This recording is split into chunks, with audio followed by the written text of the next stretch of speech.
Hello and welcome to the Cinema Savvy Movie Podcast, the channel for film reviews, discussions and everything in between. I'm Chris Garner, joined with my co-host George Aldridge, and in today's show we're going to be bringing you our review on the latest Mission Impossible film, Mission Impossible Rogue Nation. We're also going to be bringing you another edition of Film Fights as usual. We'll have our recommended movie at the end of the show, but first, as always in all our main shows, we start with the week in movie news, give our opinions and rundown on that, any trailers, any bits of news that have come out, so we're going to do that as usual. So George, what have we got first? The first bit of news is Vince Vaughn has joined Mel Gibson's new film, which is going to be called Hacksaw Ridge. Yeah, and I'm really excited about this because I don't know if I've spoken about it before on any of our main shows or podcasts or whatever, but I'm a huge Mel Gibson fan, both acting and especially directing. He's only directed, I believe, 3 films. He may have done a film before Braveheart, but obviously Braveheart was his main one. Braveheart, Passion of the Christ, Apocalypto, 3 epic, historical movies. I love each one of them, and honestly, he's really a underrated director, I think. Like, not many people talk about him in the line of directing, but if you've seen any of those films, they're absolutely phenomenally made movies, and obviously he's had a bad rap the last couple of years, stuff he's done in his personal life, stuff like that. I don't want to go into all that, but it's nice to see that hopefully it's a chance for him to come back. Obviously he's done a few acting gigs since he's come back, but nothing major. It'll be nice to see him get back in the director's chair and hopefully knock it out of the park. This one, I believe, is set in World War II, and it's about one of the first conscientious objectors in World War II, so that'll be interesting, and he hasn't done anything like World War before, so it'll be interesting to see his take on that. Yeah, and it's quite a cool one as well, because you've never really seen sort of conscientious objectives before on screen. I mean, with war films, it's always what the war's doing at home or the front line. It's never really this sort of new angle that we're going to see from it. So it's going to be interesting to see how that's done on film, because it's very hard to get right, because you can risk offending a lot of people if it goes wrong. Yeah, and it'll be interesting. I'm not sure what year this is coming out. I don't know if it's going to go into production next year, so it'll be out like 2017 or something like that. But I think it's been next year. I think it'll be 10 years since he last directed anything, which was Apocalypto, which is a fantastic film. But yeah, hopefully it'll be good, and hopefully it'll be a chance for Mel Gibson to sort of make a comeback, because I always love a good comeback story. Our next bit of news involves Ghostbusters, and for a long time it's been rumoured that they want to start a Ghostbusters cinematic universe similar to what Marvel's done with its cinematic universe. But the director of the originals, or someone affiliated with that, I'm not exactly sure who, has ruled all that out and said that there's only going to be one film coming out, which will be the unofficial sort of Ghostbusters 3 with our all-female cast. My opinions on this is that I'm not sure if I completely buy it, because there's no smoke without fire, and these rumours have been going for ages that they're going to make like this whole string of different movies. I think recently this week they were also talking about that there'd also be a all-male Ghostbusters film coming out as well. I think probably they want to see how well this third film does before they start, going off on one and coming up with all these crazy ideas for other possible spin-offs and stuff. I think what they were kind of doing was similar to what Amazing Spider-Man 2 was, where they wanted to launch this whole cinematic universe and stuff tied to this one franchise from that one movie. And obviously if people don't take to it, it's going to be another exact same instance of what happened with Amazing Spider-Man 2. So I think they're going to kind of lay low for a bit, see how it does, see how audiences respond, and then from there, then you can obviously do your sequels or spin-offs and stuff like that. Again, my opinions haven't changed. One film coming out, that's fair enough, I guess. I'll give it a chance, but I just don't think we need Ghostbusters at all right now. Yeah, I think with this it kind of seems that the first rehearsal is that, okay, this guy knows the new one's going to be shit, or else he wouldn't say that. Then again, it's kind of also thinking it's the risk that if you announce it all before, everyone knows what they're going to expect from the end, so that you might as well go in blanked and come out of an outcome if it's good, something like that. But it's just one of them. I think he's just trying to control the sort of fans, because everyone knows that no one wants a universe. No one wants another men's team. In all honesty, you can half get away with a women's team, but to basically reboot the men's would be pretty insulting, especially to the older cast. So it's one of them. I've got no interest in this film at all, and I don't think a lot of people do. But it's going to be one of them. I don't think this world will take off. I think it'll be a hit next year, but it's not going to be like Jurassic Park hit will be like all right, like 500, 600 mil. But I just think it's a train wreck waiting to happen, rebooting that because it's a very 80s franchise. Yeah, and I think right now you just brought Jurassic World up. I think the moral of the story is just put dinosaurs in anything and it's going to make a billion. So Ghostbusters just need to do something drastically different. Otherwise, I agree. I don't think the audience is there for it. But again, we'll have to wait and see. We'll wait till some trailers come out. Our next bit of news is another sequel coming out. It'll be the fifth Bourne movie. Tommy Lee Jones has been confirmed that he's going to be in the cast. I've gone on record before and believe I've said that I'm not a massive Bourne fan. I didn't see the fourth one, which was starred Jeremy Renner in the main role, taking over Matt Damon after the original. Paul Greengrass, I believe, was the name of the original director who left. I'm not sure if he's coming back from this one, and I know they've rumoured for a long time that Matt Damon's coming back to be the main character in it, or they're going to do some kind of crossover with Jeremy Renner and Matt Damon. But I mean, Tommy Lee Jones is a great actor.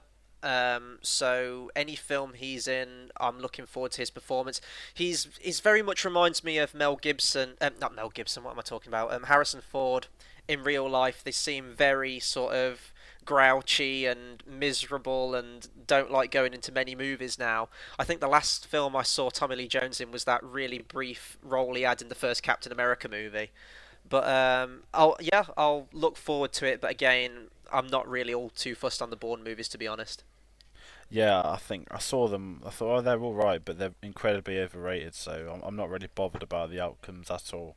And it's one of them where I think it's a good name schedule. I think they are doing a crossover. I think Jeremy Renner's going to be a part of it with Matt Damon. So it'll be interesting to see how that turns out. But we all know it's going to be pro Matt Damon. Oh yeah, definitely. And moving on to our next bit of news. Looking forward to this one, Rogue One, which will be the first Star Wars anthology spin-off movie. We've got another cast member announced for it. Jonathan Arris, who I don't know if anyone listening watches the BBC Sherlock series. He plays Anderson in that. He's sort of the police guy who always has that banter with Sherlock. Sherlock keeps ridiculing him and just sort of shooting him down every second he gets.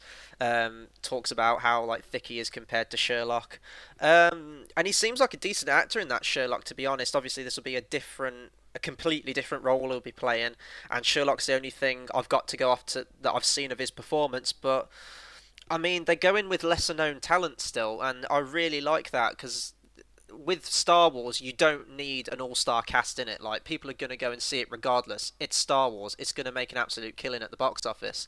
So I like that they're giving these smaller actors more of a chance to shine, and then hopefully from the back of this, they can go into other great things and franchises. And I think that's nice that Star Wars is giving them that chance. Yeah, and it's one of them where it started filming now in Pinewood, London. So it's one of them where they're just like the originals. You've got your British actors, so it doesn't have to be a big name, but it's kind of just like a sort of sentimental thing where oh, it's that guy from Sherlock, but also it's one of them goes they're still doing British names. It's not a massive name, so I don't know how much of a role is it. A big one? Is it a small one? We won't find out for a long time, Mm. I'm assuming. Yeah, and it's weird. Like obviously, I don't know what character he's playing. He could be playing an alien for all we know, but he's got that look where I can see him playing a rebel pilot. Like it's weird that in my brain, but my brain is already sort of accepting him into the Star Wars canon, just in this role. So I think he's going to be good, and I'm really liking the sound of everything Rogue One's doing at the minute. Next bit of news, we're going to move on to some DC and comic book stuff. Surprise, surprise. Chris Pine has officially been cast in Wonder Woman as the character of Steve Trevor. I think we talked about this a while back that he was rumoured to be cast in, and now it's been officially confirmed. I think he was also rumoured for a long time to be in the Green Lantern, the new reimagining of that, the reboot of that, as Hal Jordan, I think. But now he's going to be playing the love interest of Wonder Woman. He's a great actor, so it's good to see that DC are bringing in solid talent for their cinematic universe. I'm not gonna lie, I don't know much about the Wonder Woman character and all her side characters and everything like that, so I have absolutely no idea who Steve Trevor is. I don't know if he's prominent in the comic books, if he's sort of a minor role. But yeah, no, he's a solid actor, and I'm sure he'll do a great job. It just depends on what material he's given, really. Yeah, and I think with Chris Pine is a big name. Everyone thought he was going to be the new Hal Jordan, stuff like that. It's a bit of a side shock that he's going to be the sort of love interest, whether or not that means he's a Green Lantern. I don't know. I really doubt it because I know a lot about the character. But I think it's going to be like a sort of set in the past. They all reckon with Wonder Woman. So it's one of them. Is he on a multi-pitch deal? It's going to be weird if he is. Mm. It's a good name for the cast. I mean, they've got I think Patty Jenkins as the director, and I think DC shaping the universe. They seem to be able to get the names over Marvel to the early degree where in the earlier Marvel films it was hard for them to get the names, whereas DC's kind of just gone off on one because everyone wants to be a part of it. Yeah, and I think part of that is when Marvel was starting out, they had the Marvel Studios. That was obviously a brand new studio. They was trying to see how superhero films would take and all that stuff. Now they know it's a success, and now you've got the power of Warner Brothers behind it and stuff like that. I think it's got more clout than certainly Marvel when it was starting out, but obviously we'll have to see how it all turns out. We'll have to see it after Batman v Superman and Suicide Squad to see kind of the direction they're going in. But for just on paper at the minute, it's just talent they're bringing in, and that's great. And then more DC news this time with Batman v Superman. Jenna Malone, who I believe was seen on set for Batman v Superman a while back, and there was that whole rumor about that she was going to be playing the female Robin to feature in the Dark Knight Returns comic book by Frank Miller. This time, I don't know if it's been confirmed, but there's heavy rumours that she's going to be playing Barbara Gordon instead. Whether that's going to be Batgirl or whether she's going to be playing Oracle, that's an entirely different matter, and we don't know yet. But I'm kind of worried if she is playing Barbara Gordon, and it's because it's just another character that they're cramming into this movie. And I know that they're basically launching the entire Justice League off this movie, and I think that's going to be a mistake. I'd like to just see Batman v Superman. You've got Lex Luthor there, that's fine, but it seems like whether they're going to be major or minor, they are putting way too many characters in it, and we've seen this problem before. We've seen it with Spider-Man 3. We've seen it most recently with Amazing Spider-Man 2. They try to do too much in one movie, and it kind of dilutes the story down. You don't get enough focus on the characters you should, and it's just sort of wink, wink, nudge, nudge references to stuff that's to come. Iron Man 3 is another one that comes to mind, so I hope it isn't that case. But I haven't actually seen anything she's been in before, but I'm sure she'll be great as Barbara Gordon, and it'll be nice to see them bring her into the universe. We also know that we've got Robin, and a possible Nightwing is going to be actually in the universe to, when we start it off from this movie. So that'll be cool, but I just hope it's not going to be too overcrowded. Yeah, I think it's a weirdish name because everyone thought she was playing the young Robin, which I really disliked because I think it's a crap character in the comics. It's Mm. too 80s. Mm. And I think with this, the Barbara Gordon stuff half makes sense because there's strong rumours that the reason they haven't casted Commissioner Gordon is because he's dead.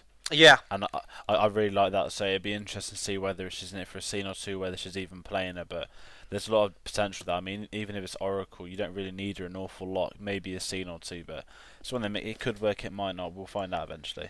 yeah. And then we're going to move on to some Fox news now to tie in with some Marvel news. Gambit this week, man. This news was all over the place this week. They just like pulled a complete 180 within the span of a few days. The news was that Channing Tatum, it was rumored, obviously he's going to be Gambit for ages. This week they said he was off the project. I don't know whether it was a money thing. I don't even know if they gave any reasons as to why he left the project, creative differences or something. He was out. They were looking for a new Gambit, and I heard rumours as well that the director had pulled out as well at one point. And then I think it was today or yesterday night or something. We heard that nope, he's back on the project. That was all just rumours and stuff like that. So it was really weird, like what happened with this project this week. If he's 100% on board, that's great, I guess. I mean, I've gone on record before saying that I'm unsure of his performance of the character Gambit. I don't think he completely fits, but Channing Tatum has got better and better as an actor, and I think they're looking for his character to be the sort of next poster character of the X-Men when Wolverine leaves the series. So yeah, it was a weird one this week, but if it's still all going ahead, that's great. I think it comes out next year, doesn't it? So they gotta hurry up and get it filmed.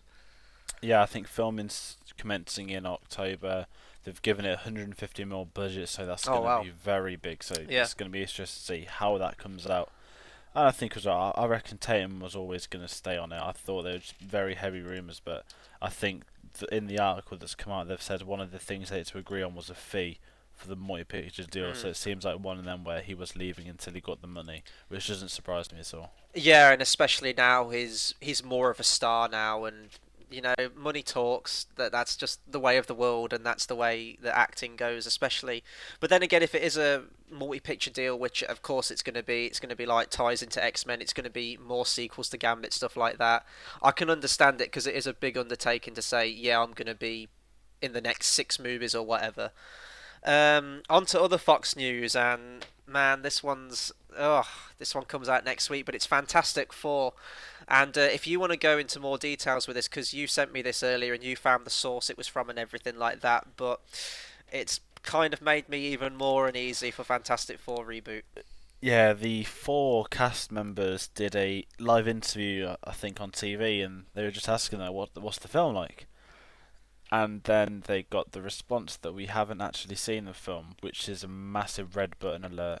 Because not only is the reviews all embargoed till release day, which is the worst sign you can have for a film, the fact that the cast haven't seen it a week before it comes out, and they used the pathetic excuse that one of them says, "Oh yeah, I want to be there on the opening day, watch it with a group of fans instead." I was like, no, that's not the case at all. They haven't done anything. Mm, I don't know if there's going to be a premiere. In all honesty, I haven't heard anything about that, and it's more of a train wreck. And then in one of the interviews, Miles Teller, who's playing Reed Richards, who was great in Whiplash, he actually says this isn't a film that you can get 80 or 90 on Rotten Tomatoes with. And the second I read that, I was like, Jesus Christ! I was like, he's got no hope. He yeah. knows it's shit because you can get them in superhero films. They've proved it. You can get them in blockbusters. And then he starts going about how we use the drama in this more than the sort of traditional stuff. And I'm there like, he really just doesn't care about this film. Mm. And I can see why. Cause I think they all know it's going to be like terrible. Like none of them like look bothered. You can see the Comic Con stuff. No one just seems to care for this film. And a week before it comes out, you've had arguably the most damaging thing from it. And there's more rumours that their reshooting was 40 pages of script, which is That's literally loads. that's is it what a minute a Yeah, I minute was a gonna say page? that's what we were told at uni. It's a minute per page. Like a page is a minute of screen time. Yeah, so that's massive. That's like a third of the movie.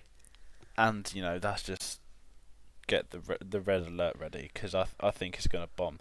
I want it to be good, but I think it's gonna bomb. Yeah, and it sucks as well. Like for every bad bit of news we had, for every like deviation from the comic book or whatever they're doing, all the production problems we've heard and the directing debacle. From the last couple of trailers, like the last one that came out, I kind of watched it and went, okay, this might be good. I'm going to give it the chance. And I thought maybe the lack of knowledge about the film, they haven't really revealed all too much from the trailers. I thought maybe I'm going to go into this film and it's going to completely shock me. It's going to take me back, and I'm going to be completely on board for it. And you know what? It still might turn out that way. Like that'll be our main show next week. Our review on that.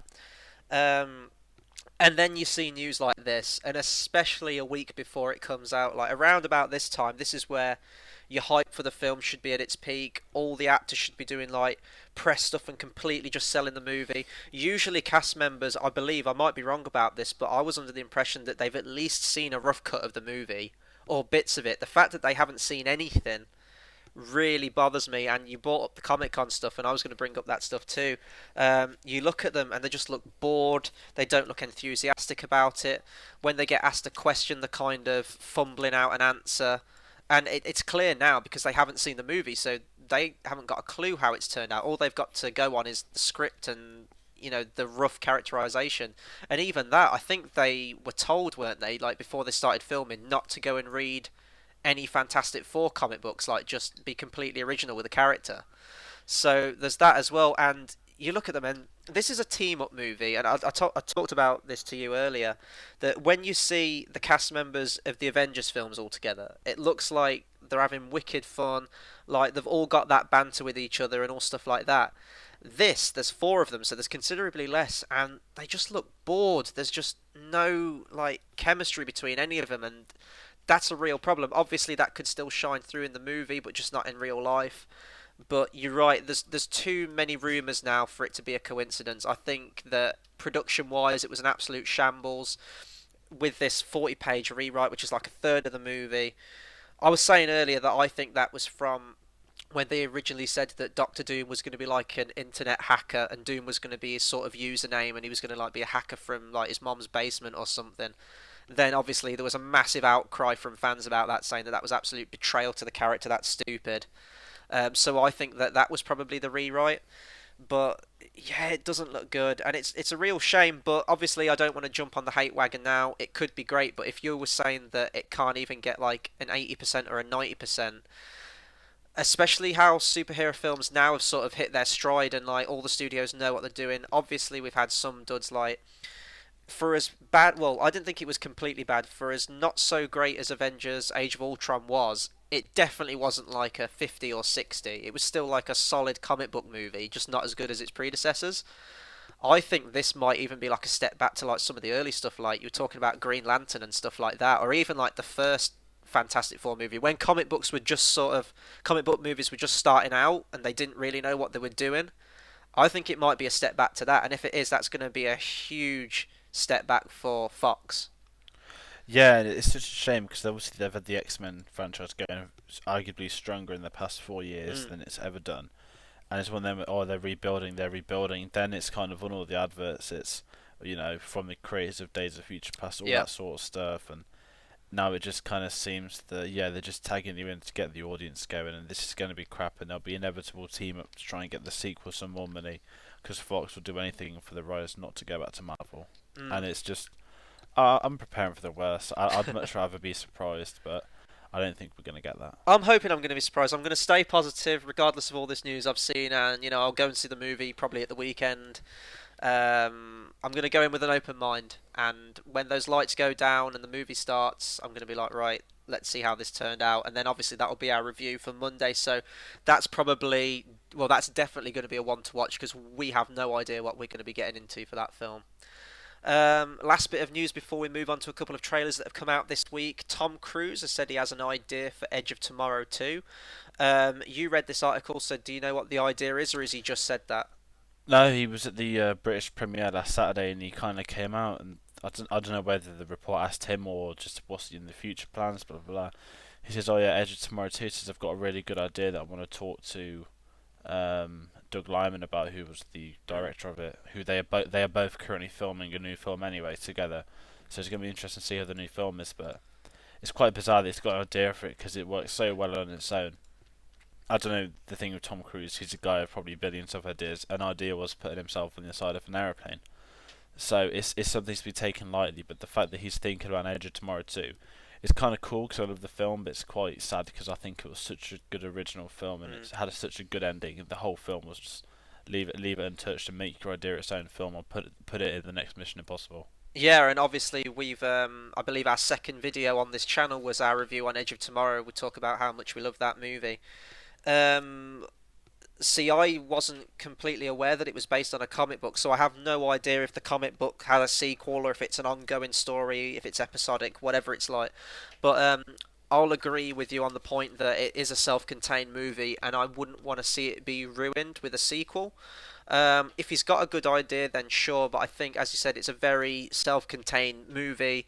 Doesn't really need a sequel, and also we've got to take into consideration the fact that, I mean, Tom Cruise could have a great idea for the movie, could take it to a director that really wants to direct it, but we've got to think that this is a studio thing, and Edge of Tomorrow was kind of a box office bomb, really. Didn't get much traction to the point where they even changed the movie upon distribution, probably to try and get, people thinking it was a different movie or whatever the reasons were behind that. Um, so if it does happen, I think it'll be like a Kick-Ass 2 thing where it's going to be years and years after the fact. It'll go to a different director. It'll be given a much smaller budget, stuff like that. So we'll have to see. I don't really want one, but we'll have to see if it ever does happen. And then another bit of Tom Cruise news, just to really close out the news section. Um, is that Mission Impossible 6 has been confirmed, which isn't any surprise. These movies are making loads. I believe this fifth one that we're going to review in a minute, Rogue Nation, has made quite a lot opening weekend as well. People love these movies. We love these movies, and it's a film series that could just keep going on and on. And you know what? Tom Cruise, we'll get into it later, but he can still keep making these movies. Yeah, and I'm excited for the sixth one. I know he said he wants to shoot next year, but it's the fact that he's clearly prepared. And normally there's 4 or 5 year gaps between sequels, and the fact that he's really on to it. I think with Tom Cruise it's an interesting one because as great as it is him doing these stunts, I think he knows that he's not as young as he once was. You wouldn't think it seeing the stuff he's been doing. Mm. I think it's kind of them where he's almost got his bucket list rushed for these films. And you know what? Let's give this another one because we'll go into it a bit more later on. But I do want to see a lot more, and I think there's a lot more to give with that franchise. Yeah, and it's probably a training thing as well. Like, God knows he's probably training like an absolute monster for these movies. And you're right, like, I believe he's 52, 53, something like that, which is still young, don't get me wrong, but for these movies it must take a lot on you physically. So, I mean, if he wants to get a sixth one made straight away, that's fine, but obviously they've got everyone else, all the other cast members with their schedules and stuff, so I don't know if it'll be that quick, but I'd love to see another one come out straight away. And that's really our news for this week. We're going to get into three trailers that came out this week. We'll kick off with Zoolander 2, or Toolander, or Zoolander II, or whatever we're going to call it. I have never actually seen the original Zoolander. It's always a film that I've heard really positive things from. Everyone seems to love it. It's just a film I haven't got round to yet, but I'm going to have to check it out after this trailer so I have more, sense to talk about it. I don't know if you've seen the original, so if you want to go into this one first. Yeah, I'm a massive fan of the original. It's one of my favourite comedies growing up, and what I loved about this, although it's the first trailer, it was a teaser, and it had this sort of Stephen Hawking's Yeah, voiceover going over the brain, and basically Zoolander's famous for being the stereotypical really, really dumb model. And what this does when it goes into his brain, it kind of has two or three like little references from the first one of a mermaid and the relax don't do it yeah. song. It was a really good trailer, and it's when it gets to it when it's like Toolander, I was like, oh god no, this is like Fantastic Four. Mm. And then he's like, but it doesn't make sense. And then they change it, and then he doesn't get the Roman numerals. I thought that was kind of funny because that's two little gags that they both worked, I thought. But also, that's not going to be in the film, so it's not going to be one of them jokes taken from the film. So it was a cool teaser, and I'm really excited for when that comes out next February.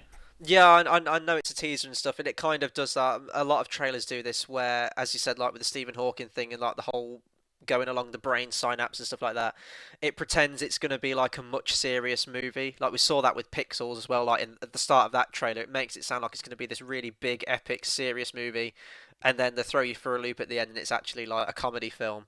Um, I'm not a huge Ben Stiller fan. Like, I can sort of tolerate him in stuff like Tropic Thunder and the first two Meet the Parents movies. I thought he was okay in those, but he's just never been a comedic actor that I've completely got behind. But I'll check out the first one so I can see what it's like and stuff, and I might like it. But I did like the self-referential stuff in this trailer. I thought that was kind of funny. Now we're gonna move on to another trailer that came out this week, a Michael Bay movie. So we're in for a good one here. This is called 13 Hours: The Secret Soldiers of Benghazi. I saw this trailer literally like 5 minutes before we hit record. I've gone on record loads and loads saying what my thoughts on Michael Bay are. I think he's a terrible filmmaker. I hate his movies, even movies that everyone say, "Oh no, but he's taking himself more seriously this time. He's more grounded with films like Pain and Gain." I absolutely fucking hate Pain and Gain. I do not see the appeal of that movie, and this is another one of his takes on a true story, and Pain and Gain was meant to be a true story, and you look at how many things he changed in that movie from true life events, and the fact that that movie was about a group of like murderers who kidnapped and tortured someone. They were completely psychotic, and in the movie he plays them off as a joke, and they're meant to be hilarious. You've got The Rock like barbecuing someone's big toe. Oh, I'm not getting into a review for that. But with this movie, it doesn't look any different from Michael Bay's previous movies. The start of the trailer, every single shot's in sunset. There's like an American flag billowing in slow motion in the wind. There's explosions everywhere that have that kind of white firework effect to them, and it's like, Michael Bay, that's not what explosions look like. It looks showy. It looks like America, like Land of the Free, all that stuff again, like is in all of his movies. And I don't think this is going to be quite like, how like Zero Dark 30 towards the end played on the sort of moral grey area between both sides. There were faults on both sides, all that kind of stuff. I don't think this is going to be one of those movies. I think this is literally just going to be America is the greatest. Get in, do the job. American flag billows in the wind credits. I think it's going to be one of those movies. So that's my Michael Bay rant over. So go to your thoughts, man. A great man once says, "I wouldn't change my style of filmmaking for anyone. Pussies do that." Michael Bay, everyone, you either love him or you hate him. There's no middle ground. I Yeah. love him. I accept that they're not great films, but they're almost like guilty movie pleasures that when he releases one, I'm gonna go watch that because I know at the end of the day that it's gonna be a film. Like I saw Teenage Mutant Ninja Turtles the other day. It's produced by him, but it's not a Michael Bay film His because fingerprints are all over that movie, though. it's not because I saw it and it was so shit. I turned off like just before the end. Well, so And was Transformers. no, because Transformers is watchable, and it's kind of like, Oh. Teenage Mutant Ninja Turtles was a Michael Bay film that wasn't a Michael Bay film, and that kind of made me want to see more of his stuff anyway. He's one of them that I get why people hate it, but it's going to be interesting because it said it's based off a real book, so I want to know the outcome, whether the soldiers come out and say this is realistic, or if they come out and be offended, like the Pain and Gain stuff. But it's one of them. As a trailer, there weren't too many explosions. There was two or three.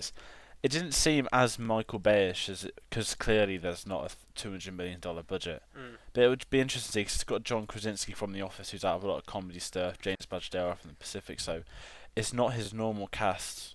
And I want to see how it turns out. Don't get me wrong, I'm not expecting anything great, but I'm expecting an hour and a half or two of watchable film. We're also forgetting a big thing here. Michael Bay directed another little movie that was based on true life events. That movie was a little film called Pearl Harbor. But Uh, that's incredibly offensive to everything, and that was a massive blockbuster though. This one's clearly like a sort of low budget lone survivor type film, and I don't want to make any comparisons to Pearl Harbor. That's not a film that anyone in the world should watch. I've been suckered in by Michael Bay too much with his trailers to movies. Like every single Transformers movie rolls out, and I know exactly what I'm getting in for. I see the trailers and I think, oh, that looks pretty good. Maybe he's gonna do it justice this time. I see every single one, and no, they just get worse. And with Pain and Gain, everyone says, oh, you got to check that out. It's just whatever. I've gave my thoughts on Michael Bay. We'll get quickly onto our next trailer so we can get into our review. A new Netflix original movie called Beasts of No Nation, starring Idris Elba, is coming out. Again, this was a trailer I hadn't heard that had come out. I watched it 5 minutes before we hit record, and just from this trailer, this movie looks intense as hell. Like Idris Elba's one of my favorite actors, and he looks amazing in this film. I think this is going to win a lot of awards. Definitely going to be one for Idris Elba. I don't know if it's going to have the same classification though, because it's a Netflix movie. I don't know if that changes anything, if it sort of like puts it into a different category. I'm not quite sure how that works, but just from the trailer, it looks like it's going to be a hard film to watch, like just from how intense it is from the material that it's working with. But yeah, it looks fantastic. Yeah, I think with this, when it got announced, I remember it being like, "Oh, Netflix are going for it." 'Cause, normally with these films, it's kind of like, "Oh yeah, it's straight to video, we won't watch it." They not only did they get Idris Elba in, which is a big name, you don't really see him in a lot of crap. Mhm. They got Kerry Fukunaga. I don't know if that's how you pronounce it. I believe he directed most of True Detective season 1, and he Mhm. did one of the best tracking shots I've ever seen in my life. It was about 6 minutes long. It was all across the state. It was incredible, and when they got those two together, he's won a lot of awards, Emmys for that stuff. And I'm really interested in this because I want it to come Oscar season and see what happens. Because if it's great, everyone's gonna say this should be it for some things. But I want to know the rules because it says it's gonna have a limited release at cinemas, which I think classifies it in the Oscar qualifying.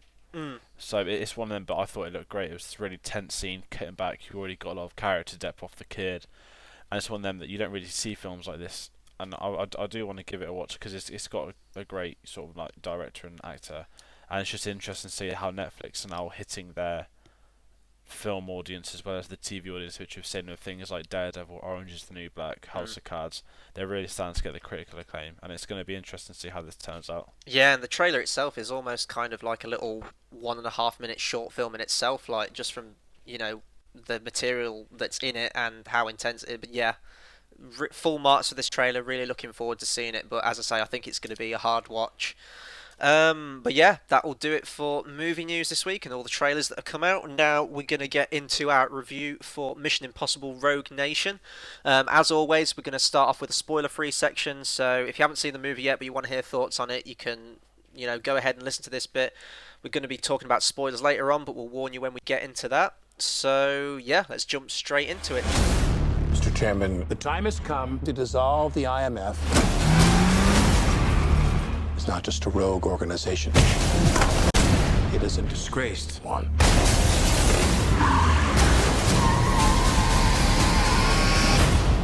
Shutting down the IMF is a mistake you may regret.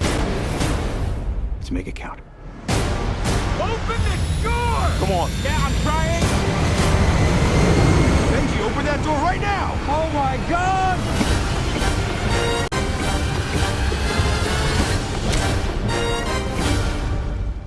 So, obviously, the latest Mission Impossible movie. I was very late to this series. We talked about this in our rundown of the previous four, which you should check out as well. That's on our channel. So I kind of knew what I was going to expect now. I'd sort of seen how the series have evolved from the first one to the fourth one, and just from the trailers alone, it looked like it was going to very much follow in the footsteps from Ghost Protocol, and it turned out that it did exactly that. But I was unsure. I know that the series has gone through multiple directors. Each one's been directed by someone else. But I really loved what Brad Bird did with the fourth one. I really liked his style and how he shot the action. And then we get our new director on board, Christopher McQuarrie, who, you know, he's worked with Tom Cruise before on Jack Reacher, stuff like that. So we know that he can, you know, he had a good working relationship with him, that he's come back for this. But I didn't see Jack Reacher. I didn't hear particularly great things about it, so I was kind of worried there. I didn't know how he was going to deal with action on this scale, especially from stuff we'd seen in Brad Bird's Ghost Protocol film. I was like, how is he going to be able to top that? And then the trailers rolled out, and we saw like there was going to be something involving bikes, the bike chase, the underwater stuff, and I thought, okay, it looks like it's in good hands. It's doing something interesting with the story, which you'll get into in a bit. I thought this looks like it's going to be a solid entry into the series, which is going to really advance it. And if I'm going to give my quick, like, sort of one sentence opinion on the movie, I loved it. I thought it was a solid entry in the series. I don't know if I'd rank it quite as high as Ghost Protocol, just in terms of the action and stuff like that, and enjoying it as a film as much as the fourth one. I probably need to see it a few more times, and I'll probably need to go back and see the other ones a few more times before I completely decide on my order.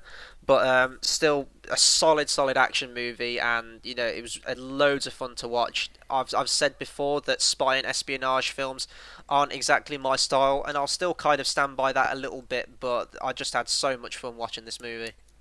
Yeah, I think with this I'll kind of go into when the trailers came out. I seen Ghost Protocol. I hadn't seen the first three, so I was seeing them recently, and I kind of knew already this was going to be more like the fifth one.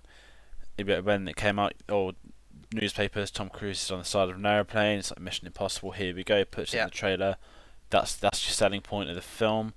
Brilliant. Then you kind of get the motorbike chase. You can't be a good motorbike chase in the trailers. So going for it, it looked like it was going to be great fun. And even in the trailers, you had like one or two like funny lines. So you know it's going to be this fun film. And when I sat down in the cinema, the reviews came out. They were said, you know, it's one of the best blockbusters of the summer. It's great.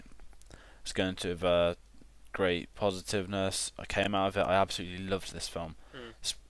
As they said, it's one of my favourites this summer so far. I need a bit more time to think about where it fit into all of it, but I loved it in all honesty, and I think it's one of them where I do want to see more. We'll go into as obviously as it goes on, but it's one of them I said earlier that Tom Cruise, for his age, you know, he's getting stuff out of the way.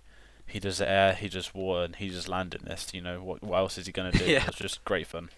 Yeah, it's like the two things that he now needs to do in Mission Impossible 6 are like something involving a train and boats, and he's done it. He's done it all. But yeah, no, I love this. I'm kind of like you. Like, I'd have to think how I'd order this into all my other summer movies and stuff like that. But this was the first Mission Impossible film I've actually seen in the cinema since I watched them. I would love to have seen, on reflection, I would love to have seen Ghost Protocol in the cinema. But this is definitely a movie you've got to check out on the big screen if you're going to go and watch it. We'll get more in depth into it now. So, George, if you want to give like a brief rundown on the plot and sort of what goes on in this movie. Yeah, so you obviously enter Ethan Hunt, aka Tom Cruise. He's just about to do a bog standard mission, and then he's here. It makes out that for a year he's been working on this thing. It's a very exponential filled vinyl listening thing, without going to spoilers. He kind of says, oh yeah, for the past year you've been hunting the Syndicate, you know, basically IMF's opposite. And you're right, they exist. Roll it, as in the trailer, the IMF get disbanded by Alec Baldwin. So he's kind of, they're all on their own now, and they've got to fix it as they do in every single film.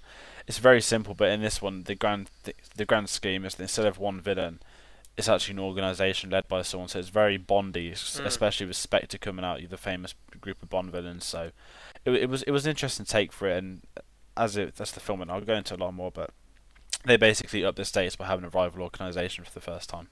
And I'm glad you brought up the point about all the stakes and stuff, because I think out of all the Mission Impossible films that have come out before this, I think this is the one where the stakes were at their highest. And with sequels, you kind of have to do that. Although these are sort of self-contained stories, which I like about them, they're very sort of episodic.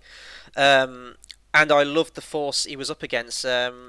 We've talked about in our rundown of the previous four that probably one of the biggest problems the Mission Impossible films have is that they've never, with the exception of Philip Seymour Hoffman, they've never really had a strong villain presence. And we'll get into the villain later in this, who's fantastic, but the fact that they're up against an entire sort of organisation, and the organisation itself is the villain. And you're right with the Bond stuff, and I talked about this before, that I've always sort of didn't know if there was a rivalry between Mission Impossible fans and Bond fans. And from the trailers, I got this impression as well, that to me this seemed like the most James Bond Mission Impossible film that's come out before. You've got the character of Ilsa Faust, played by Rebecca Ferguson.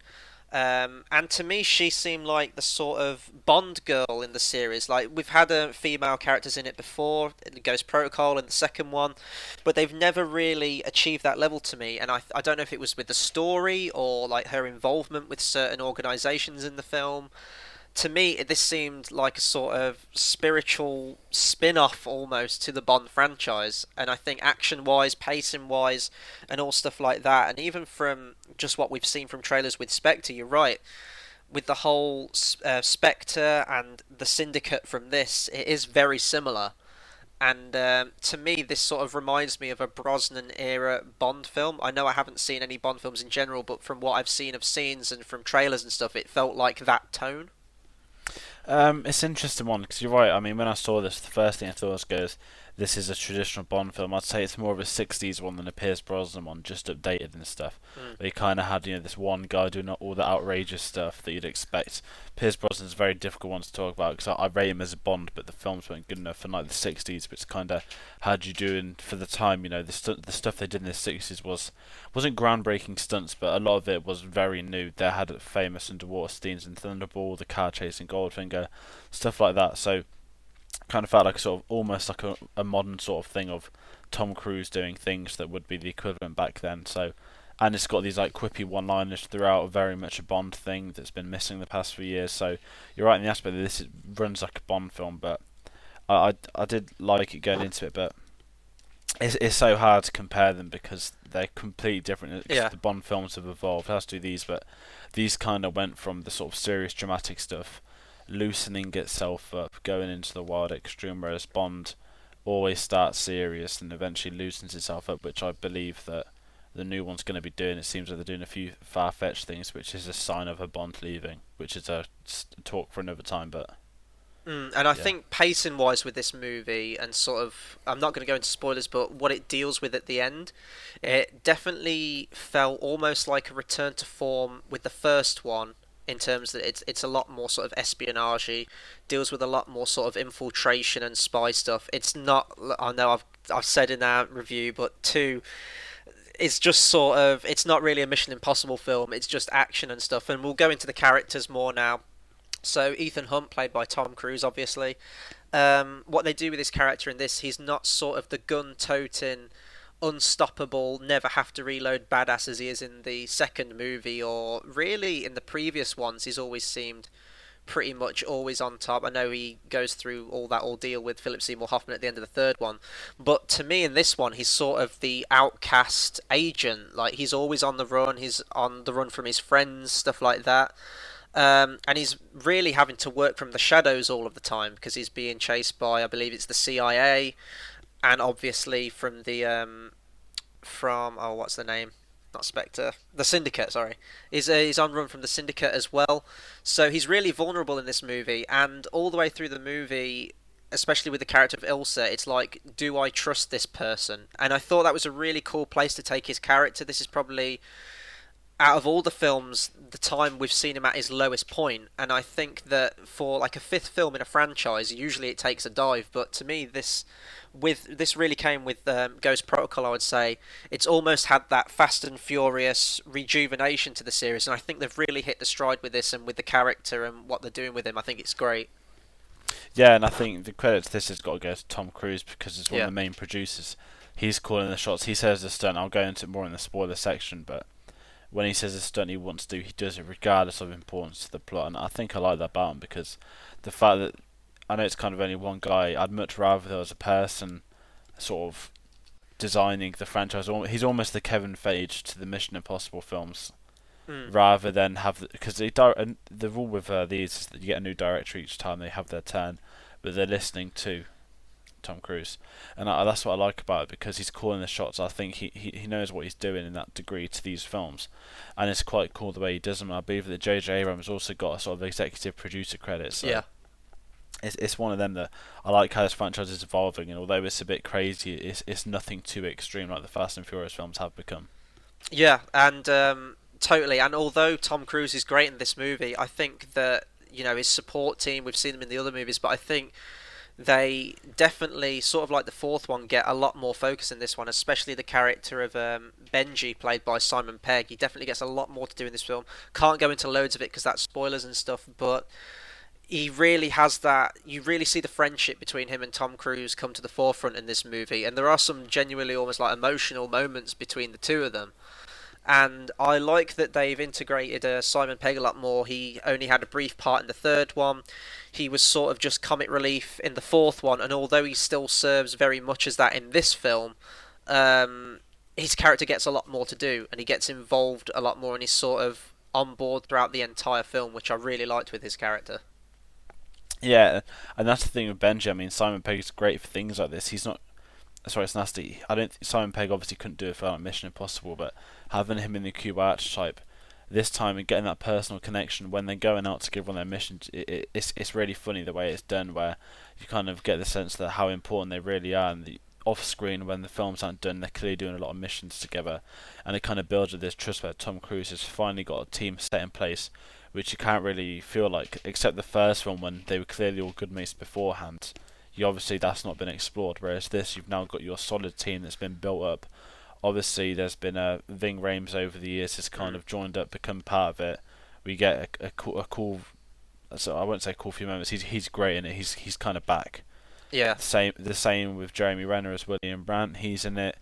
He does arguably a bit more than the third one, not too much, but he knows his place, and he's kind of I like him in this team now, and obviously the introduction of Rebecca Ferguson as Isla.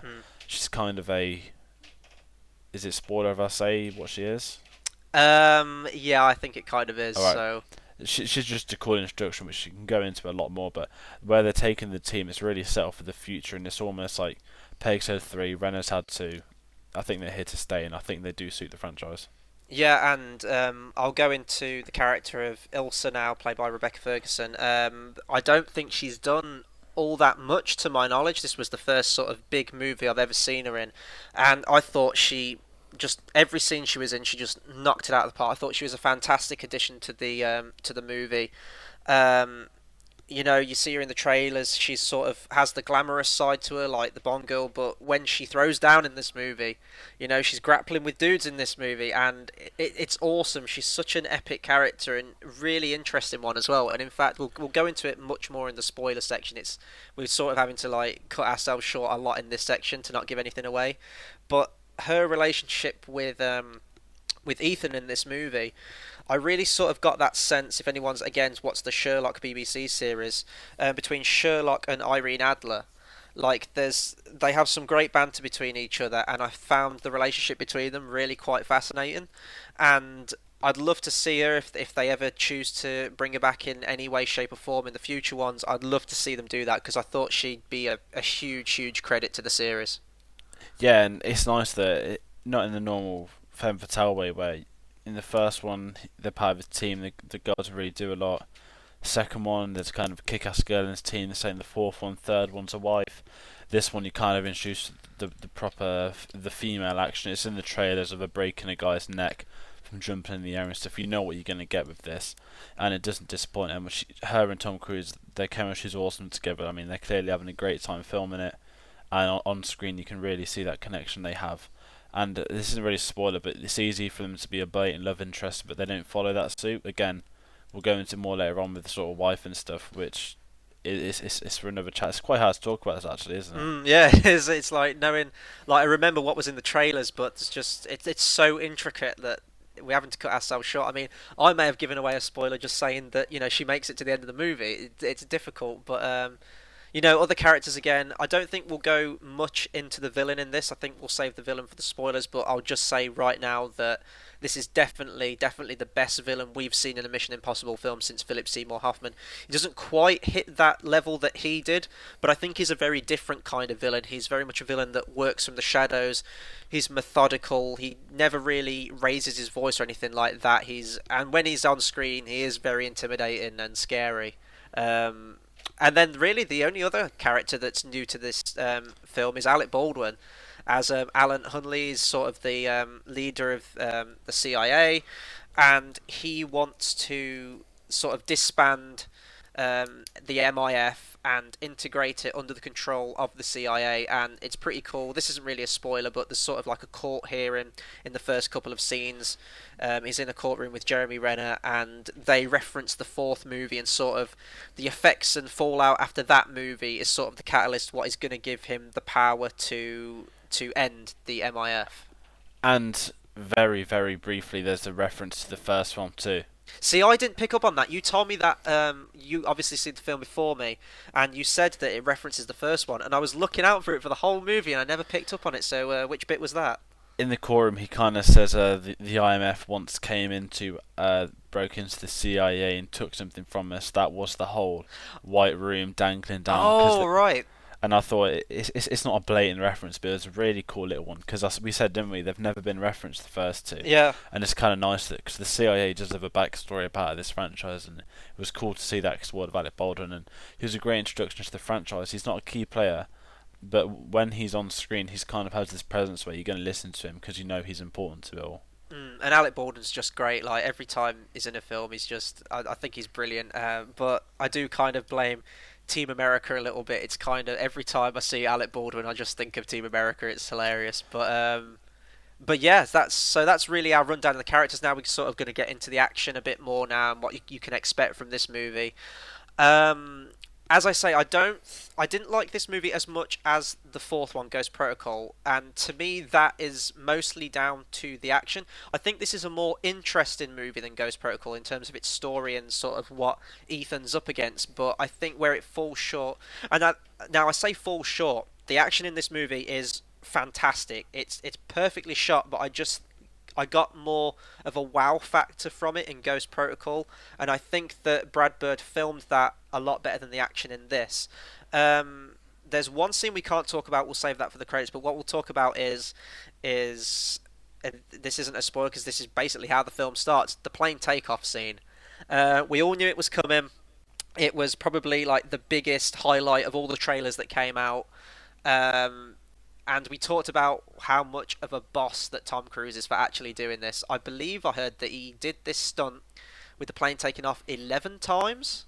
And he had to wear special contact lenses in his eyes so he could keep his eyes open at all times so that like all dirt wouldn't go in his eyes and stuff like that to make it look more awesome in the final shot. And it was hilarious. It was like a really fun, just throws you straight into the action. You know, they're on a mission right from the off, and it was some great banter between all of the team.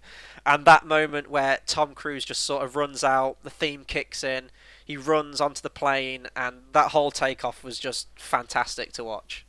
Oh, it was great. I mean, it's when this will kind of hit me as it's the opening scene, because I think it was just like the sort of Dubai moment. You thought this is the selling point, and this must be the big climax. When actually, yeah, the fact it was the opening scene, I thought it worked in its favour. I was a bit shocked, then I kind of thought, no, I'm not going to sit here waiting for this to happen. Get it out of the way early, and it was spectacular. I mean, it was literally jaw-dropping when it took off. I was like, okay, I've seen it take off. But it's when the camera kept cutting back, and you're looking at how much higher he's in the air, and it's when they're cutting back and forth. And I thought it was a fantastic moment, and it's hats off to Tom Cruise, because I think he did it all across 2 days. But the best bit was when he came out and says that who was pretty upset that it was winter in England because it was getting dark and he wanted to do it a few more times. So fair play to him for that. But also, I think I read he got hit by a stone. Luckily, it Ooh. hit him in the ribs and it Yeah. cracked a few ribs or something. But if that was a few inches higher, that might be his head gone. Yeah. But it's one of them where they don't do an Oscar for stunts, and I've always thought they should do. Tom Cruise needs to get he's getting the wider recognition for stunt teams now. Although it's kind of they might say, oh yeah, but just because it's Tom Cruise, the fact it is Tom Cruise, he's given them credit and he's opening people's eyes up to it. And all the fact that he did it at his age is an incredible feat, and he deserves a lot of recognition for it because he take balls to do that. Yeah, and we talked about Tom Cruise sort of in the closing of our review on the previous 4 Mission Impossible films. But even with the underwater scene in this, which we see in the trailer, and that's probably the tensest scene in the movie, it really reminded me sort of the White Room scene from the first one, where you're on the edge of your seat, it's nail bite, and you know he's going to make it out of it, but you don't know how. That was definitely one of the best scenes in the movie, and I think I heard as well that Tom Cruise, when they were filming that, actually held his breath for 6 minutes, which is twice as long as he has to do it in the movie. But for Tom Cruise to do this, and this goes back to how good he is of an actor and that he's willing to do this. Like I've said before that I was never the biggest fan of Tom Cruise, but I think that came mostly from his like personal life stuff like that. But now I do realise what an absolutely fantastic actor he is, and just what he's willing to do. You wouldn't get many actors that do that. They'd sort of demand a stunt double, everything like that. But you can see how much he loves this franchise, how much he loves these movies. He's willing to give his all to it. He'll willingly do all these stunts. And when you watch the movie, because you know it's him, you definitely have more of a connection to the character and sort of what he's going through. And I think we need more actors like this that are willing to do it. And you're right, they should have some recognition for stunts and stuff like that. And I hope it is sort of a wake up call to like directors and like action movies or whatever it is, to not so much practical effects and stuff like that, although that is a big part of it, because what they do, especially in the bike chase with this movie, is you just sit there and you're just wowed by it. But just to just to get stuff like this where an actor will do it, or you use real stuff, you actually strap someone to the side of a plane, it just makes the film like the magic of filmmaking. And when you actually get in the cinema and watch it, it just makes it epic. Yeah, and I think that's where the credit goes because it's so fun. And I know it's a word everyone's been saying about, but that's the point of it. It doesn't have to be some serious like Christopher Nolan shit. As much as I love that, I do love. As I said, I can love a Michael Bay film. I like the sort of middle ground where you're gonna have fun and it's gonna be good at the same time. And this is what this film hits. And by having these 3 stunt scenes, I mean you can talk about the water one. I think I said to you before that is so much more tense than it looks in the trailer because they add a more dynamic to it, which I'll go into later in the spoiler section. But it's the fact that when the things are happening, you know what the outcome is, but it's getting better and better. And the motorbike chase is one of my personal highlights of the film. And it was the fact that it was all high octane, and that they kind of had the dashboard camera where you're seeing how quick they're going, because it's so hard. I mean, if one of them cars, the people driving the cars, because obviously they're stunts, if they take a right, they swing, that guy's dead, he's gone off that cliff. And it was such an awesome scene in itself. The build up to it all, I think it was awesome, and kudos to this film because it uses its set pieces wisely, but it doesn't just rely on its big finales. We'll go into it later, but the kind of there's a scene which is very small scale, which is integral to the plot. The same with the finale, all of it. So I think this film perfectly hits the balance, and it didn't show off too much of it in the trailers. And I just think it improved it. I mean, you said you preferred 4, I think a bit more. I think 5th's the best one so far. I love what they do with it, and I think 4's good, but I think the 5th just beats it in every other factor. As I said, I'd definitely have to give like both of them more viewings and stuff before I can definitely form my opinion. But I think it was mostly down to the action from the 4th one, like the whole stuff on the Dubai Tower and like the entire ending in like the car factory. I just thought that was fantastically shot. The ending action scene almost reminded me of like the Raid, stuff like that, how fast paced it was and just like what they were doing with stuff. But you're right in terms of how they place their action beats in this, because I mean really, after the bike chase, although there is action after that, it's very much more downplayed and it focuses more on the infiltration and spy stuff. There's a little like bits of gunfights here and there, but they kind of go out strong, go out on a bang with their big action set pieces, either at the beginning and then hit it sort of 3/4 of the way into the movie. And I think that's pretty good. I mean, they could end it on a big bombastic like action set piece at the end, but I really don't think these films need it. And I think that's what separates it from a lot of like just other action movies, is like the pacing in this movie. Again, I've seen some reviews as well where they think that this movie could have benefited with like being 10 to 15 minutes shorter. And I won't say the movie drags, but there were definitely moments where I thought that they could have picked up the pace a little bit towards the end. But overall, I thought their placement of the action scenes and stuff was brilliant, and it's definitely some of the most tense action you'll have seen in this series overall, because they add that, especially with the underwater scene, because it's that sense of a ticking clock, and you know that they're under time pressure to do this in. And this is going to be like a really quick aside, but maybe this is just me, maybe I'm insane, but I tend to do this with movies. If anything's underwater, or if anyone's got to hold their breath and stuff in a movie, I'm always weird in that I try and do it as well as a viewer. I try and see if I can do it. If like a character's got to swim from one bit to another, I always like hold my breath and put myself in that situation. If anyone does that listening to this, if you're like as insane as me, don't try it because it's impossible. Holding your breath for 3 minutes, like no one can do that apart from Tom Cruise, who's just the man. And then before we get into our overall opinions, I think we should touch on the music. Joe Kramer did the soundtrack to this one, taking over from Michael Giacchino, who scored the third and fourth ones. I thought the soundtrack was completely serviceable. I don't think there were as many standout tracks. Obviously, they're going to keep bringing back the classic Mission Impossible main theme, which is always awesome when that comes into the film, and you know when that plays alongside some of the awesome action set pieces, you just sort of almost like punch the air, like yes, this is awesome. But what I liked about it as well is that in a few of the tracks they work in the melody from the opera song Nessel Dorma. And you could kind of hear that drifting in and out of like some of the more emotional scenes in the film, and like the stuff with Ethan and Ilsa, and I thought that was really nicely worked in.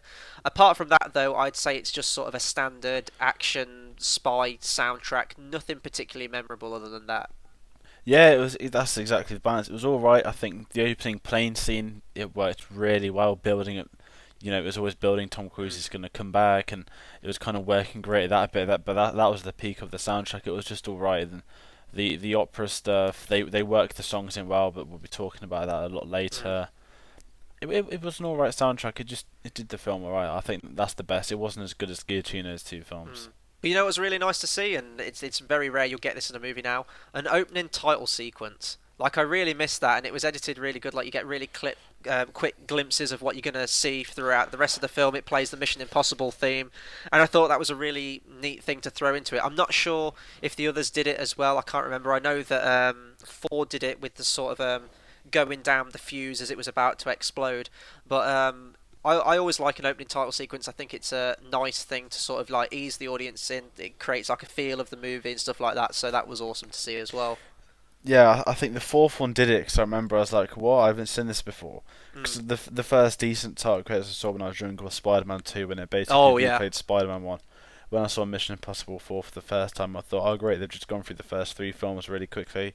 But it was actually the fourth film, so it's kind of cool, but it's a bit annoying where there'll be a scene when a clip pops on like, "Ha, I've seen this," but it was right at the start, so it works better with repeat viewings. But it's one of them. It was just nice to see one because you're right, there's not many anymore. And really, in all honesty, the Bond ones are the ones that everyone is hyped for.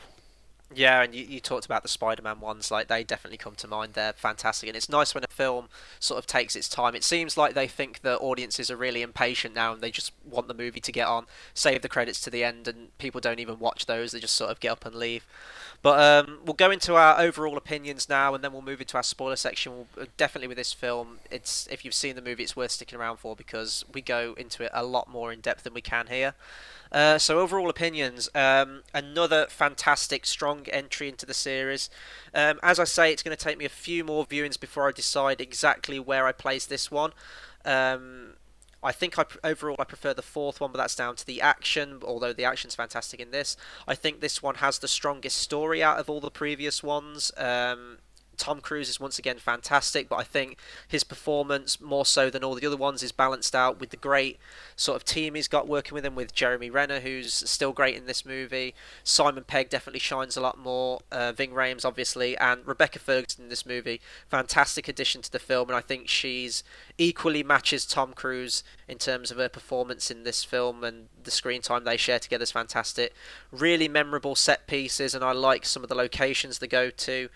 And yeah, I think it's the first spy movie I've really seen in the cinema since like Skyfall, but I absolutely loved it. I think multiple viewings definitely for this film. Lots of fun, and it's a solid entry into the series, and I'm looking forward to seeing where it can go from here on in. Yeah, I think this is, for me, one of the funnest ones. If you're going to sit down, if you're going to go to the cinema with your mates, go, oh, what's on? This is the one to pick for you. You're going to chill, you're going to have a laugh, you're going to have a good time, you're going to be wild. It's really it's a great film. There's a lot of depth to it. You get the sort of the syndicate. There's really a lot going on that you might not notice, and it pays homage to the previous films, which is great in itself. And it's a really enjoyable film, and I think some of the smartest ones in the set pieces are going to blow you away. The selling points of the airplane stunt, and there's a lot more to it than that. However, the airplane stunt is going to wow you. It doesn't matter how many times you see it, you're still going to be like, oh my god. You have to get through 12 feet of concrete and 70,000 gallons of pressurized water without any metal. No oxygen tanks. Benji, stand by to receive. Ethan, you ready?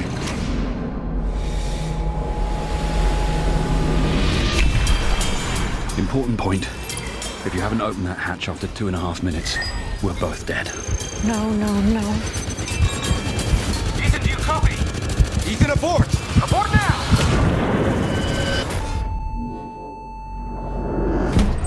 Whoa. Are you okay to drive? I mean, a minute ago you were dead. What are you talking about? This is not going to end well.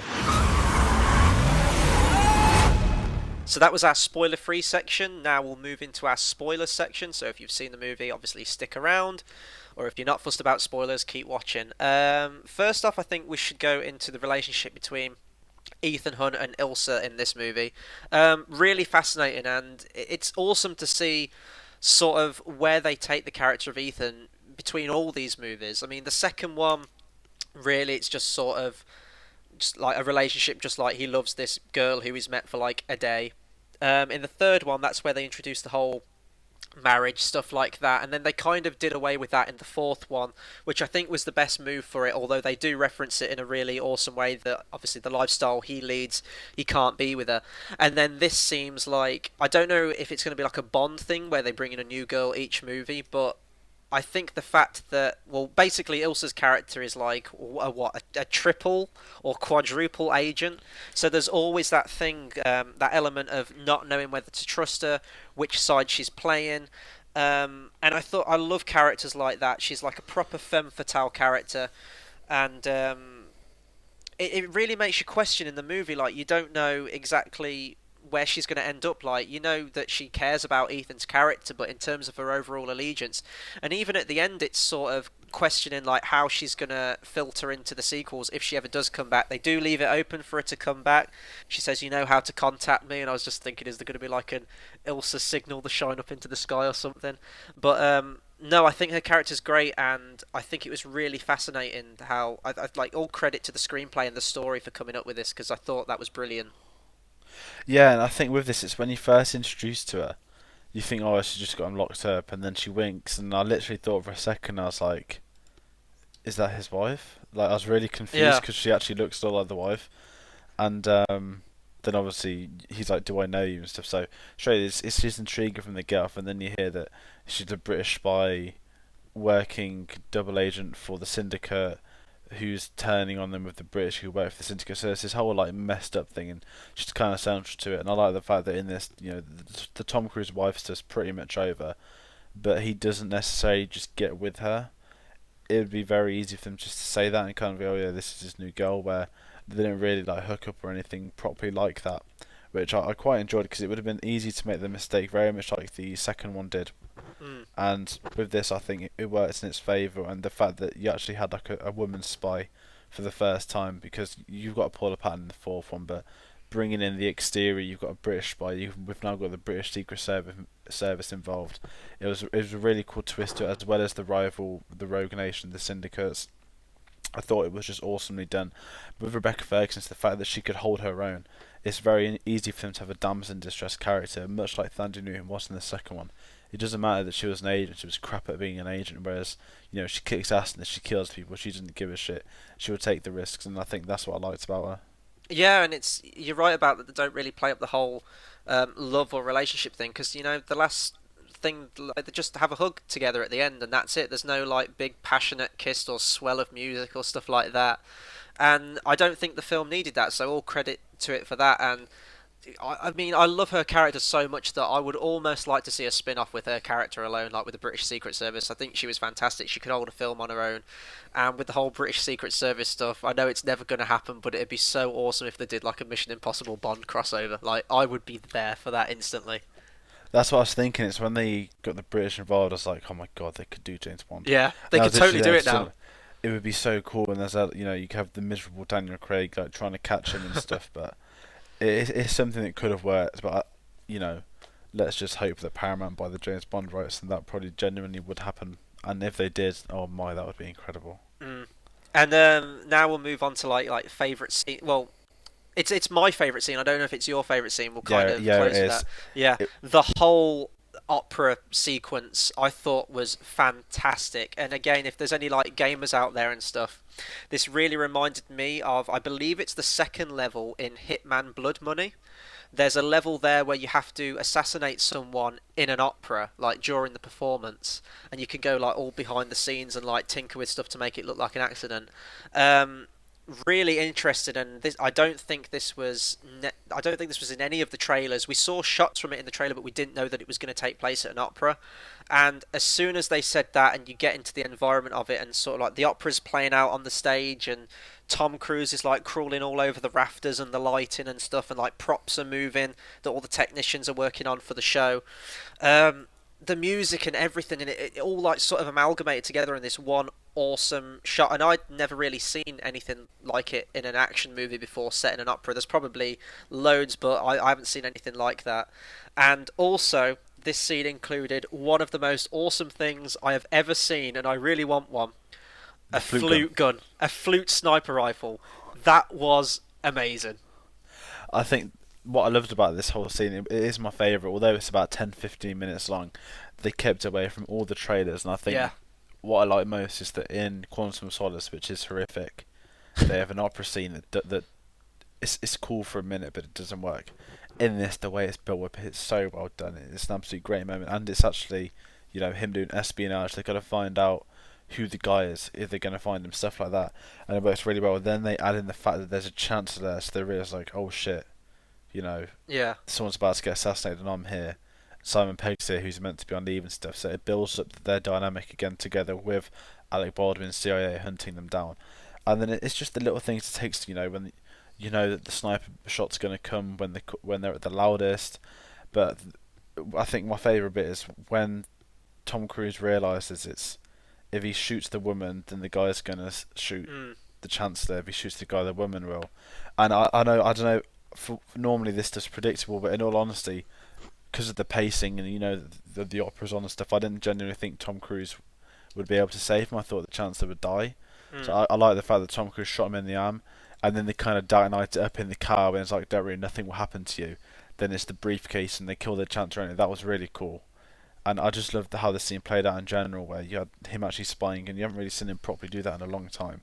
And I thought it was just a great moment, and it was a really cool segment, because the fact they kept it away, I wasn't anticipating it at all. I thought there could be some over-the-top, loud action scene, but they didn't. They chose not to do it, and it works in its favour.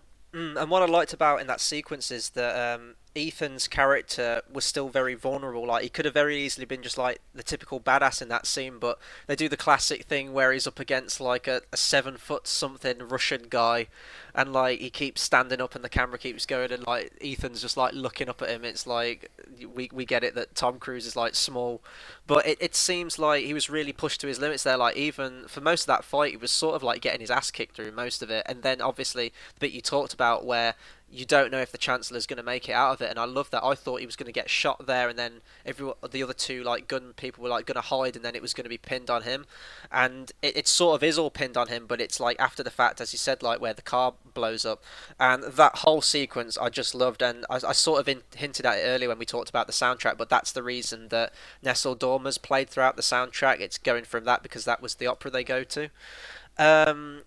And then I guess from this, because this ties into this scene for me, we can talk about the sort of bromance between Benji and Ethan in this movie.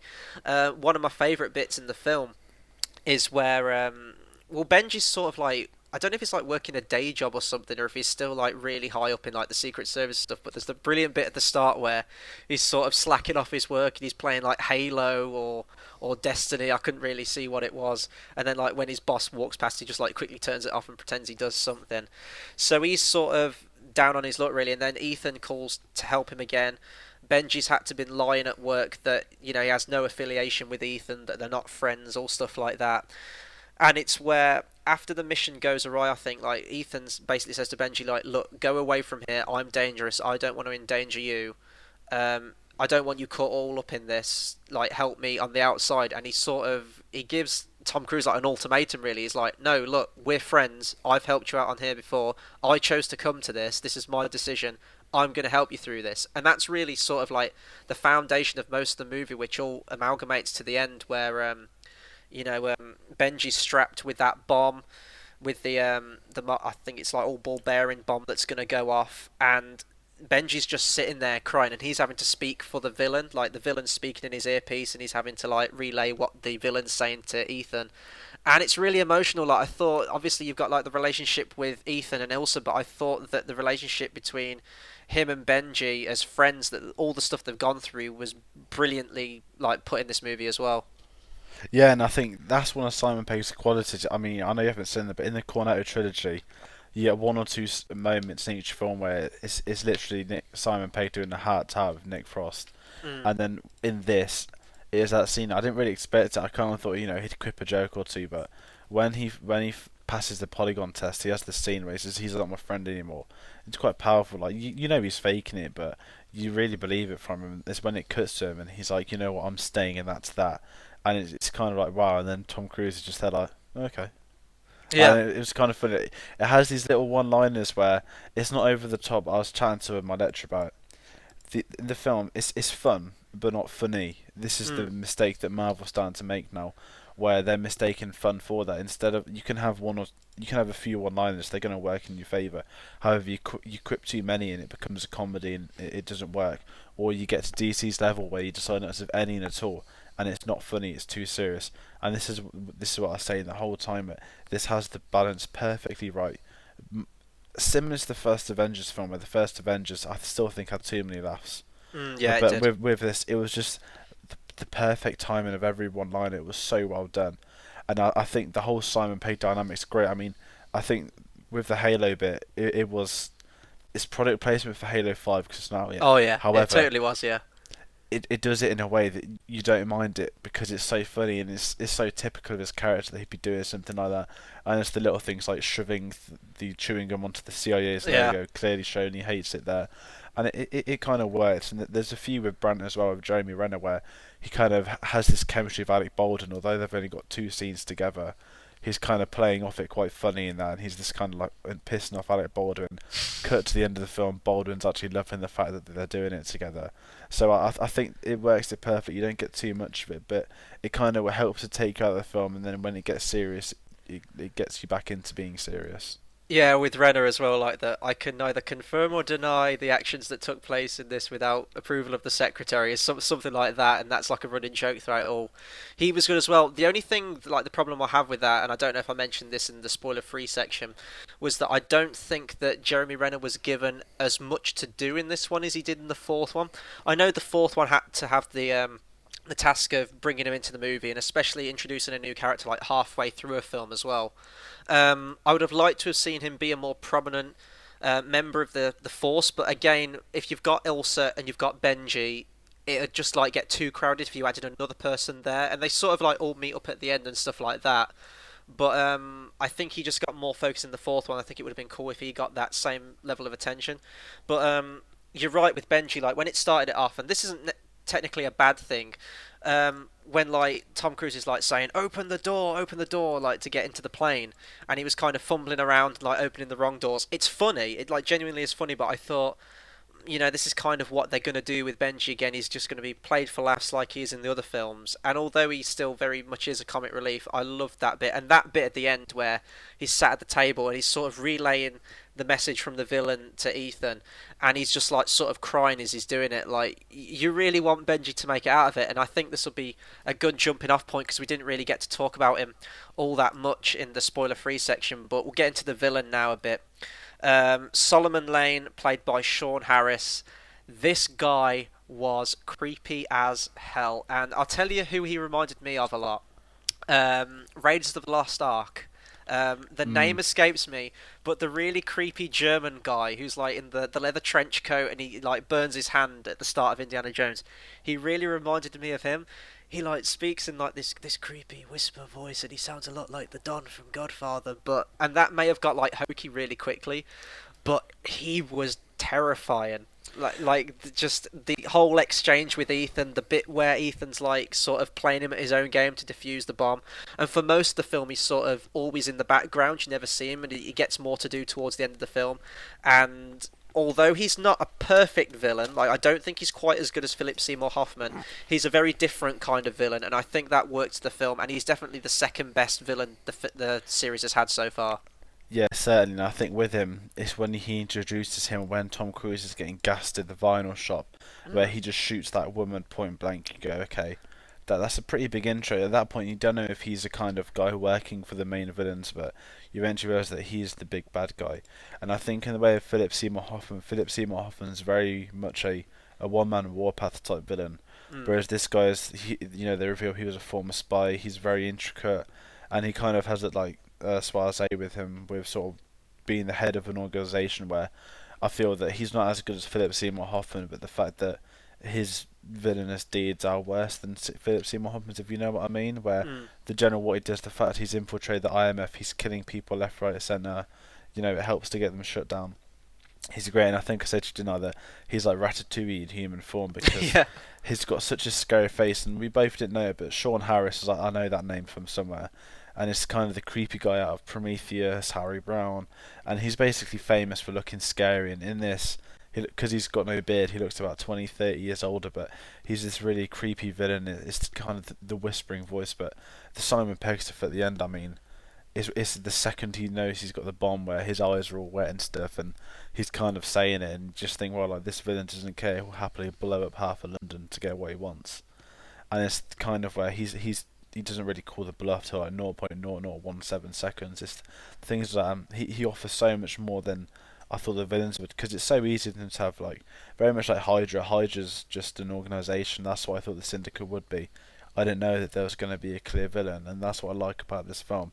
And I think he's kind of suits the tone of it, where Tom Cruise has kind of finally met his match. There's someone that you don't think he'll win. Of course he does. He eventually outwits him, but it's very hard trying to figure out the endings, especially when they do the plot twist with the Prime Minister. Yeah, and what I liked about it is most of the other films, it was literally just run in, all guns blazing, and try and take the villain down by force. This was a battle of wits, and I thought that was a really awesome way they took the franchise. And that interrogation scene is probably not interrogation scene, sorry, the bit where he's sort of like playing his own game as Benji strapped to the bomb. That's probably my second favourite bit of the movie. I love that, and he was brilliantly portrayed by Sean Harris, really scary, and sort of his motive ultimately is for money. Like, we learned that the USB drive he needs is a red box, and it contains loads of places where he can get funds to fund all his criminal stuff, basically, without it being traced. But what I thought was cool about it is when Ethan discovers towards the start that he sets all these sort of world-changing events into motion, which all have a chain effect on each other.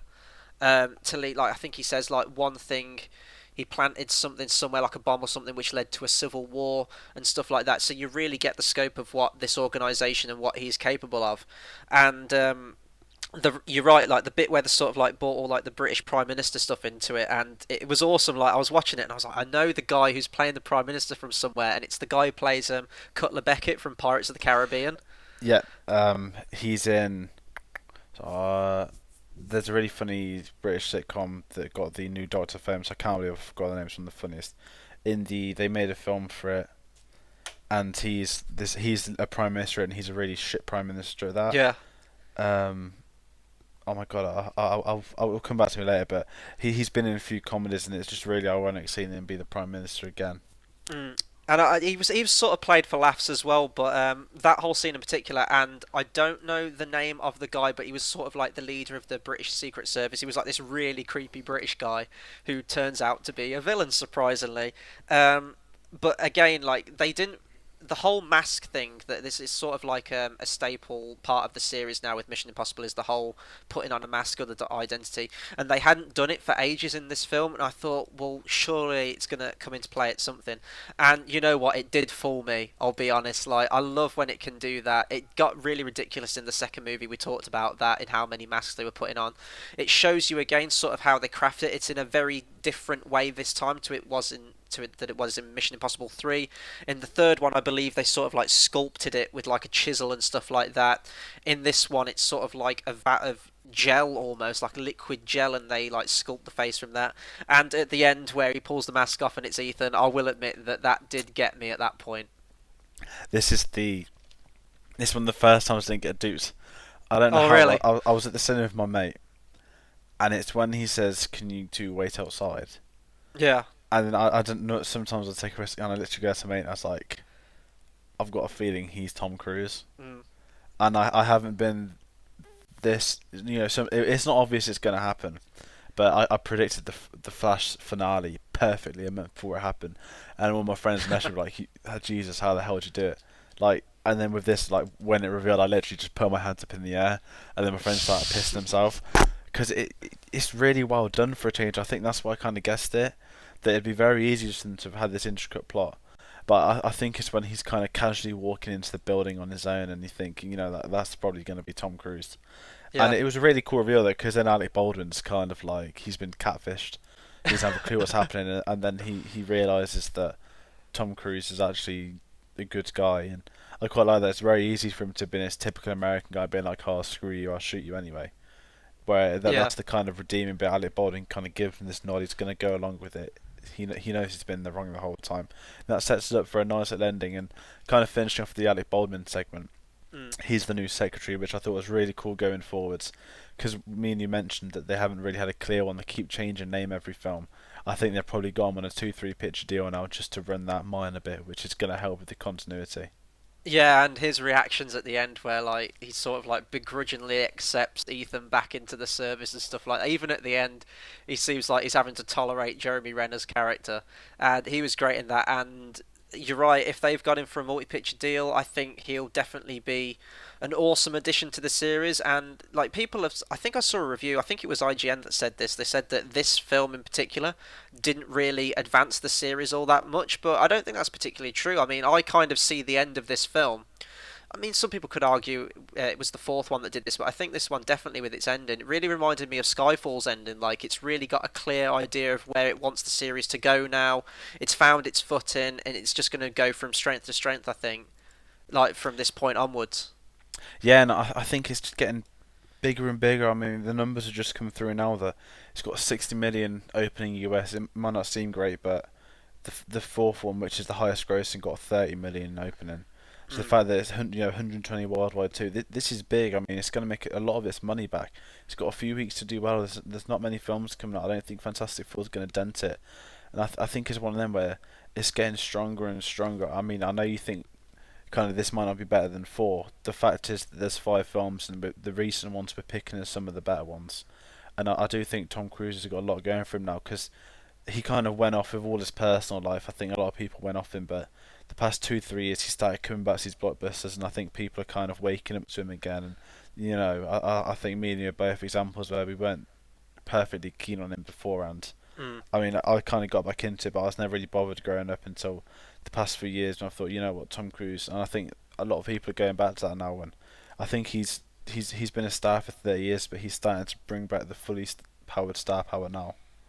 Oh yeah, and he's still got it. We've talked about like how he is in this film with all his stunts and stuff.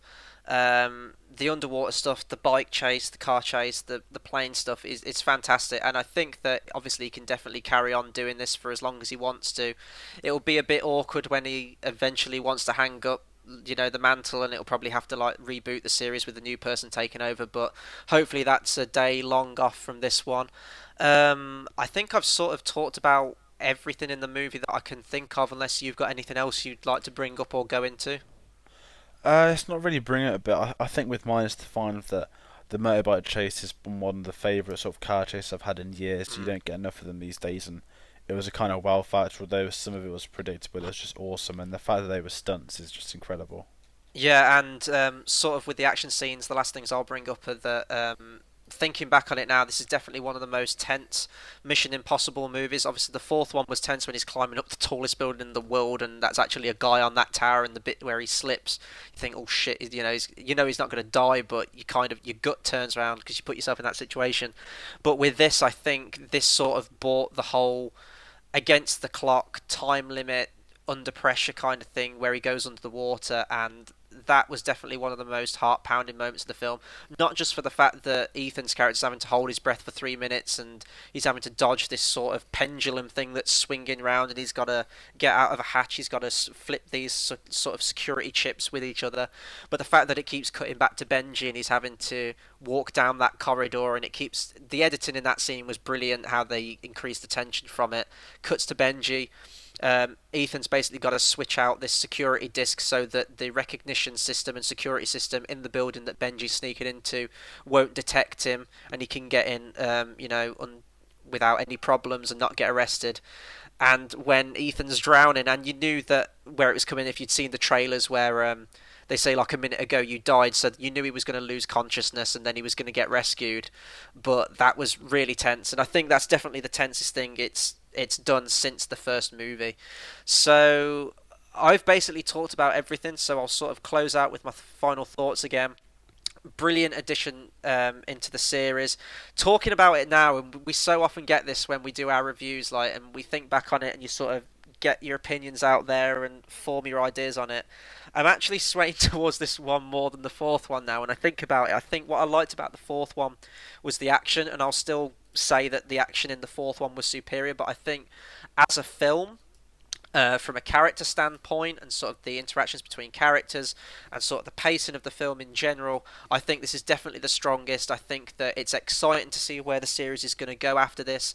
I really hope they bring Rebecca Ferguson's character back into it, because I think she'll be an awesome addition into the series. And yeah, full marks from me. If you're an action fan, if you're a Tom Cruise fan, if you're just a fan of like a good summer movie, go and check it out. You're right, I don't think that Fantastic Four is going to dent it all that much, and I think this has definitely got the rewatchability factor. And if none of that interests you, it's definitely an awesome spy movie to tide you over until 007 Spectre comes out later in the year. Yeah, and you know what? This might be even better than Spectre. I don't know. I don't really want to pick a favourite. They're going to be two very different films, but they've certainly got the comparisons going, and you're going to have a great time when you watch this film. There's no way. I mean, you might not like one or two bits, but you can't watch that film and be like, wow. I mean, there's so much credit that's got to go out to Tom Cruise for producing it, for doing the stunts, all of it. The other stunt people, there's people on the other motorbikes, not just Tom Cruise doing their stuff.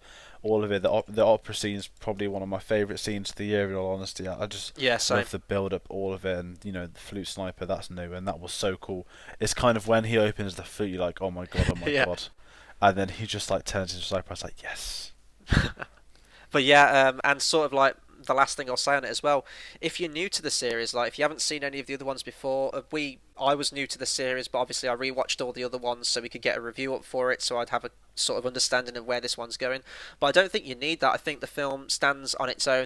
There are a couple of references to the fourth one and like a really mild one to the first one, but I don't think it would detract from your enjoyment of the movie. I think all the characters are still established really well on their own. It's very self-contained, and I'd still check it out if you're interested in the series. If you're curious about it, definitely check it out, because it deserves the money. And for a fifth film in a franchise, and to be honest, it's probably one of the strongest ones, if not the strongest one, upon reflection. So full marks from me. Absolutely loved it. Have you seen Mission Impossible Rogue Nation? Let us know in the comments. We're going to move into our last couple of segments now. I'm going to power through it really quickly. We're going to bring you another edition of Film Fights. How Film Fights works is that we usually take two characters, situations or anything like that from either our news section or our main review section, pit them against each other and see who comes out victorious in like a fun little what if fight. So today we're going to combine the news on Edge of Tomorrow 2, and we're going to combine it with obviously Mission Impossible with a femme fatale fight. We're going to say if Emily Blunt's character, aka the Full Metal Bitch from Edge of Tomorrow, and Rebecca Ferguson's Ilsa Faust character from Mission Impossible Rogue Nation got in a fight to the death, who would come out victorious? George, you kick us off with this one. What are your thoughts on this fight? Emily Blunt is going to massacre her to another city. Don't get me wrong, Rebecca Ferguson's cool, she's pretty spy and stuff, but if someone's got an exoskeleton, they have been nicknamed the Full Metal Bitch. She's doing like one-handed yoga routines while there's spinning blades about to kill her around her. Emily Blunt's going to crucify Rebecca Ferguson. She's going to introduce her to Armageddon warfare rather than espionage. Okay, this all depends on the situation we're throwing them into. If we're literally taking Rebecca Ferguson's character and just throwing her into the world of Edge of Tomorrow, then I do think she's going to be outmatched a little bit. However, if this is just like, you know, Full Metal Bitch against Ilsa Faust face to face, no surroundings, I think Ilsa's got the victory on this one, because we see what she does in this movie. Like when she's up against anyone, she like sort of scrambles up on top of them, she like chokes them out or breaks the neck like between her legs. Like she's spry, she's agile, she can equally match anyone with a gun, a knife or hand-to-hand combat. The only thing that's going to give Emily Blunt's character sort of a leg up in this competition is the fact that she's got like this big bulky armoured suit on. I think if you just had her fighting her in that arena where she trains up Tom Cruise in Edge of Tomorrow, I think that Ilsa's going to have the edge on this one. No, you see, she's alright at stuff like that, but you just know that, you know, the way that works, although Emily Blunt. Blunt. Jesus. Yeah. I forget her name then. I was thinking of the Dodgers singer then.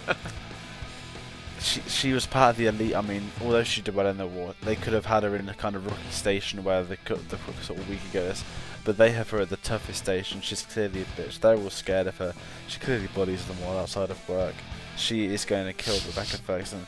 Rebecca Ferguson, she's too nice for it. I mean, she's got a weak spot for Tom Cruise, whereas Tom Cruise has got a weak spot for Emily Blunt. It's not going to go down well for her, I think. And I think from the experience I've seen, Emily Blunt's seen a lot worse. She saw the person she loves die. She's seen all of that. The only thing that Rebecca Ferguson's got going for her is that she got kicked out of the British Secret Service until her job's done to go back into it. I don't think she's lost a lot. See, it all depends here as well, as if Rebecca Ferguson is going to use her power of her mind and wit to sort of connive and manipulate Emily Blunt. But I think we're going hand-to-hand physical combat on this one. It is really tough because I love both characters. I think both are awesome. They're powerful. They're strong. I'm gonna fight Ilsa's corner on this one. I think mostly just for the fact that Mission Impossible's fresh in my mind. But I think it's going to be a tough one. I almost want to put this to a draw. I want to sit on the fence on this one. I'm going to chicken out of this one. I think they'd be equally matched. I think you can say it'd be a draw, but the fact that Emily Blunt took it to a draw without her bloody sword for a start, I think Emily Blunt would massacre her. And we might see more of it. We might see more of Rebecca Ferguson, we might see more of Emily Blunt, but Edge of Tomorrow. I think this could be, in the future, one of our rematches in terms of people, but I can't decide. I think I'd give the edge to Ilsa, you'd give the edge to Full Metal Bitch, and, you know, if a character's got a nickname like that, I almost want to give it to them. But comment below, let us know who you think would win in this fight. I'm really struggling to decide here, so we're going to have to put it to the vote on that one. Now we're going to move to our final segment of the show before we close out for our main show today. We're going to move into recommended movie. What recommended movie is that each week we take it in turns, picking a film that ties in with whatever we review in our main show. Today's obviously been Mission Impossible Rogue Nation. Now, it's my it's my time to pick one this week. So I was actually really struggling to pick a film this week for some reason. I have no idea why. I've got many things I could go from. I've got cast, I've got directors, I've got producers, I've got all that stuff. But I think I've settled on one this week, and it has two links to the film I'm going to pick. The first one, you were trying to guess my pick. You were going with Tom Cruise movies. You should have been going with Jeremy Renner movies. I haven't seen a lot of his films, and this is in fact a film I have never seen before, but I've heard great things about it, and it's one I want to check out. That's the first link, and as another clue, if people are trying to guess what it is, he was actually nominated for an Academy Award for supporting actor in this role. Not Hurt Locker. And the other link you're going to have is from the cinematographer, which is Robert Elswit. He worked on this movie. It's directed by a guy who I'm really interested to see his work. I've never seen any of his projects before. And he'll be playing our new Batman in Batman v Superman. This movie is Ben Affleck's The Town. I've wanted to see that for a long time. Yeah, I've heard great things, obviously, from all of his projects, from Argo, all stuff like that. I've never had the chance to watch any of his movies. I believe this is his second movie. I'm not really sure on that, but I've heard great things from it. Everyone says check it out, and I think it's about time I start checking out some of his projects, and I've heard this is a great one, and I thought that was kind of a cool link. Yeah, definitely. I didn't see this coming. I was thinking, oh, Hot Fuzz. It's Jeremy Renner. I was like, oh, Hurt Locker. No, Yeah. Town, good. I've got this. I've had it for a long time. I've wanted to see it, so finally I will.